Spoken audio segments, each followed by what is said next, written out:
Hello, good morning, and a very warm welcome to Loughborough University, London. My name is Aidan McGarry. I'm the Associate Dean of Research and Innovation here on the campus.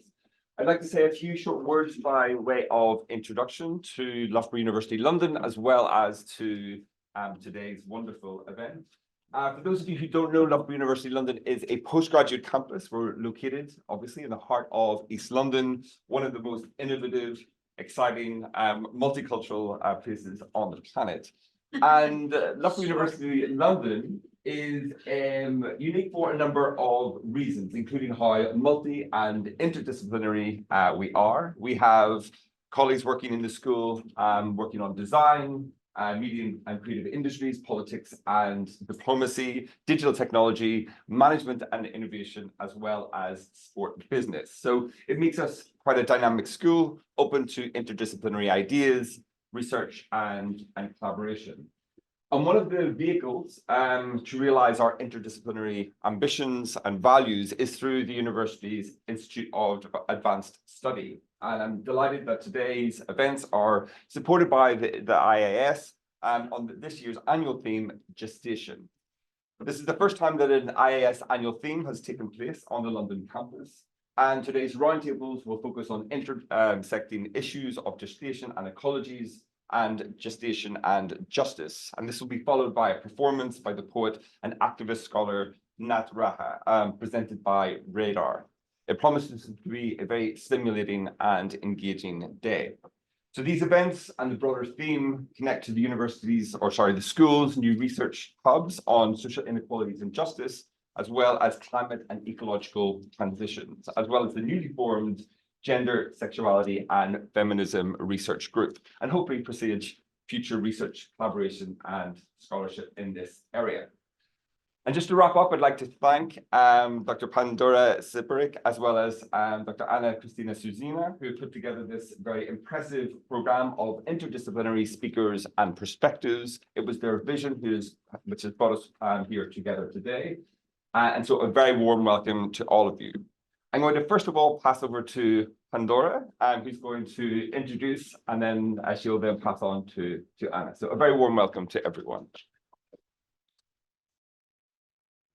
Thank you, Aidan. So I wanted to take this opportunity to say thanks. I'm Pandora. I will introduce myself more fully later, but I'm one of the co-leads on the Gestation IAS annual theme. So I want to say thanks, first of all, to the international fellows who have joined us today, as well as those who came in November. Some of them may be joining us online. We had another week of events around the theme back in November. And I think we'll have more opportunities to hear from the fellows that are with us this week and to thank them fully, but thank you for coming all of this way. And for sharing your time with us this week. I also want to thank colleagues from across the university who've engaged with and really shaped the gestation theme throughout the development, the proposal, for sharing their knowledge, for speaking at events, and we'll have at least a couple colleagues here today from the university. And I also want to thank my co-leads, so Dr. Emma Pullen and Dr. Eleanor Morgan led the events back in November, which were highly stimulating, and you can still watch them on the IAS website and YouTube channel if you want to catch up with what happened then. And also Dr. Christina Suzina, my co-organizer for this week. And just to say that Anna came in and joined me and Emma and Eleanor as a co-lead, and we had a list of international fellows that were suggested by this larger group of colleagues at Loughborough, sort of no one person's list, but collectively formulated. And Anna took a look and said, great, but these are largely scholars from institutions in the global north, largely white. And this is an international fellowship program, so this really won't do. And she really pushed to have it become a truly international fellow program. And I think it's all the better for that. So finally, I just want to thank the IAS. I think we're so lucky to have the Institute of Advanced Studies at the university. They do amazing programming always. And specifically, I want to thank Professor Marcia Meskimen, Professor Emeritus, who was the former director of the IAS as we developed the theme, for all of her support, now retired, much deserved, and Professor Ksenia Chmutina, who is the new director of the IAS and can't be with us today, unfortunately, because she has her inaugural lecture. So a lot going on today. And I really want to thank the rest of the IAS team, Laura Dale, Kieran Teasdale, and Connor Higgins, who've been behind the scenes doing amazing work to make this whole program run throughout the year, dealing with some very sticky situations in terms of international travel and what have you. So thank you so much for being the IAS, which is great, and for your support today. So am I missing anyone? Thank you, Deepesh. Yes, and yeah, I wanted to say thank you to Deepesh and yeah, all our colleagues here in London. It's great to have these events here this week. So, all right.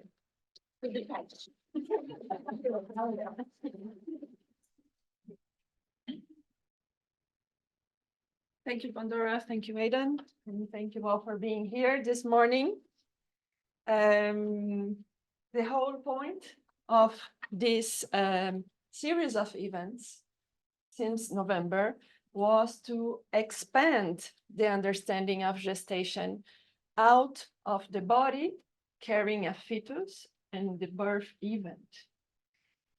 Because there are many aspects out of them that affect and may even define those events themselves.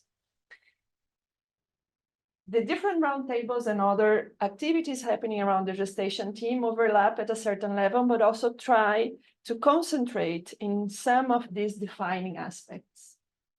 And this roundtable now, we named it Ecologies. It proposes reflections on how circumstances impact the role of carrying new life, caregiving, and reproduction. We want to talk about how socioeconomic conditions, traditions, policies, the relationships between humans and non-humans, the land, emotional bonds, how all these and other elements affect the way we conceive what conceiving life is about. Our speakers bring a diversity of perspectives to this debate. I will present them now, and then later we will invite individually each of them to come and present their ideas and reflections. We have 4 speakers this morning for this roundtable. We have Dr. Åsa Virdi-Kroik, who is here.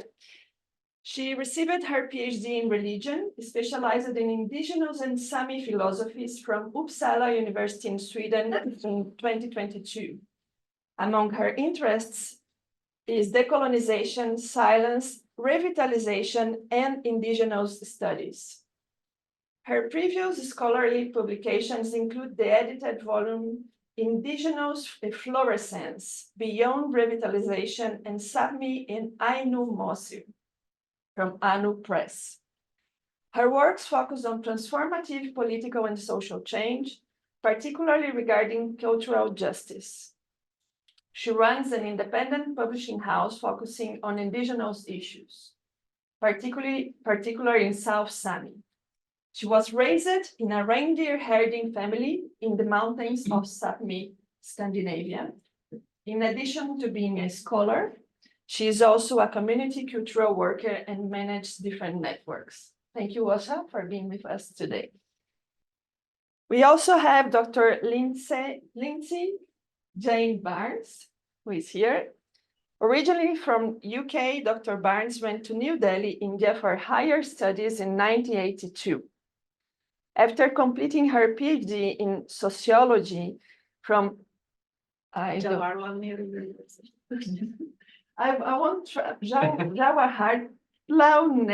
University, just trying.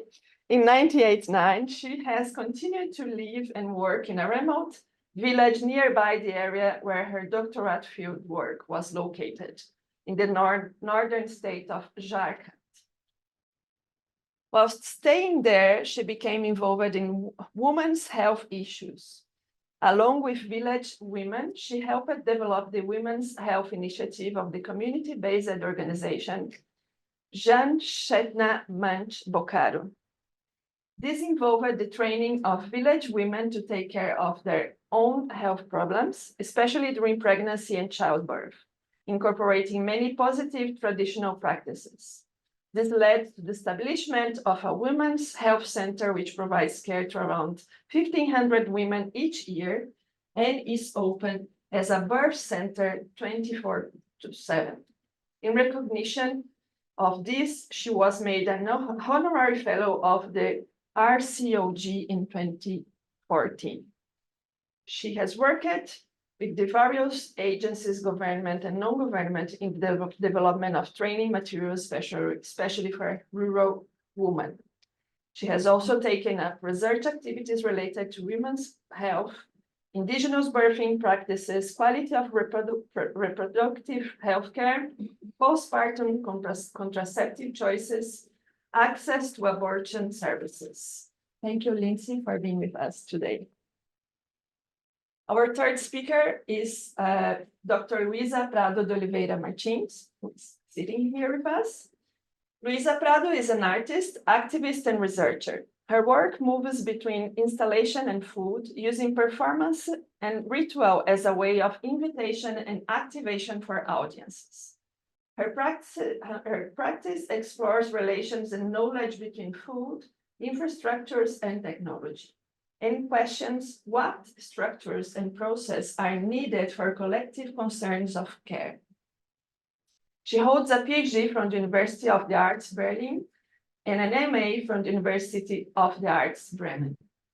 Her ongoing artistic research project, Unearthings and Moon Landings, narrates through a series of artworks the extinction and later reappearance of an ancient contraceptive, aphrodisiac, and spice called silphium. She has exhibited and performed work at the Art Institute of Chicago, the Museum of Modern Arts Warsaw, Haus der Kultur und der Welt. I'm trying different languages today.